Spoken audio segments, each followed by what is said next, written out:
My next patron question is from Joey, who has a question regarding the lasting impact of two popular Nickelodeon cartoons. I've been thinking about this for quite a while, but which Nickelodeon animated series do you think has the bigger legacy? Ren and Stimpy or SpongeBob SquarePants? The reason I ask is because I'm not so sure which one has the bigger legacy. SpongeBob has a big legacy in merchandising, while Ren and Stimpy has a big legacy in how much of a big influence it was, and still is, in the animation industry. Without Ren and Stimpy, we wouldn't have the Cartoon Network animated series and most of the other Nickelodeon animated shows, including SpongeBob, which was influenced by Ren and Stimpy. Another thing I want to ask is that, do you think people exaggerate the gross-out humor of Ren and Stimpy? Yes, the show did have its gross-out moments, but it's not the only source of the show's humor. That's an interesting question. 10 years ago, I would have probably said Ren and Stimpy. However, I feel SpongeBob SquarePants has since become the Nickelodeon show with the largest legacy. At this point, SpongeBob is almost like The Simpsons, in that he's this inescapable part of popular culture.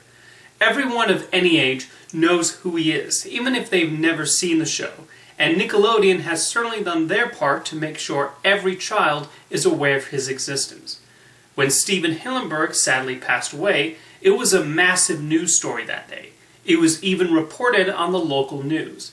That's not something that happens to every cartoon creator, which says a lot about the impact SpongeBob has had. That Little Sponge has also gotten 2 successful movies, with a third on the way, and a Tony Award-winning stage musical. Then there's the way the show has shaped many a young people's sense of humor. Think about the number of memes that are born out of SpongeBob scenes and jokes. I feel like I see at least 20 SpongeBob images a day on Twitter. Even as a casual viewer of the show, I still remember Patrick Starr's "Is mayonnaise an instrument?" quote once in a while, and have myself a little chuckle. That's not to say Ren and Stimpy has not had a significant impact. It, along with Rugrats and Doug, was one of the first Nicktoons, and thus helped launch the still ongoing era where cartoon ideas come from actual creators rather than executives and producers wanting to capitalize on a popular toy, movie, or comic book. And Ren and Stimpy is still a funny show, thanks to the wacky hijinks of its title characters and its commercial parodies, like Log.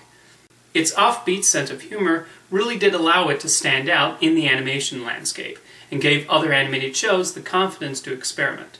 Its legacy has waned somewhat, and a large reason for that is because of the creator himself.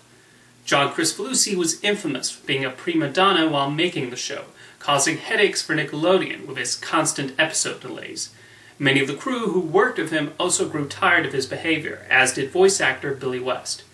Kricfalusi has not helped his reputation by constantly bullying other animators and artists for daring to have their own preferred animation style, and his predatory behavior towards teenage girls is despicable. You can still enjoy Ren and Stimpy, but the mind behind the show is definitely not someone to look up to. Really, it's Bob Camp who deserves way more credit for the show's success, as he was also heavily involved in its production. Plus, when he took over Ren and Stimpy, he actually knew how to meet deadlines. The series definitely had its gross moments, but I agree it was not the only type of humor presented. To me, I've long found the funniest parts to come from the odd couple relationship between the psychotic Ren and the more friendly Stimpy. One of the best episodes, for example, is Stimpy's Invention, in which Stimpy tries to suppress Ren's anger with his specially created helmet and his favorite record. Most of the comedy comes from both the power the helmet has over Ren, in addition to the song. And Black Hole, an episode where they both go to outer space, relies largely on how they coped with their new environment.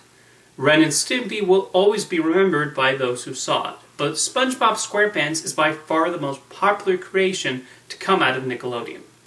Let me know in the comments your own thoughts on the matter, and thank you for your question, Joey.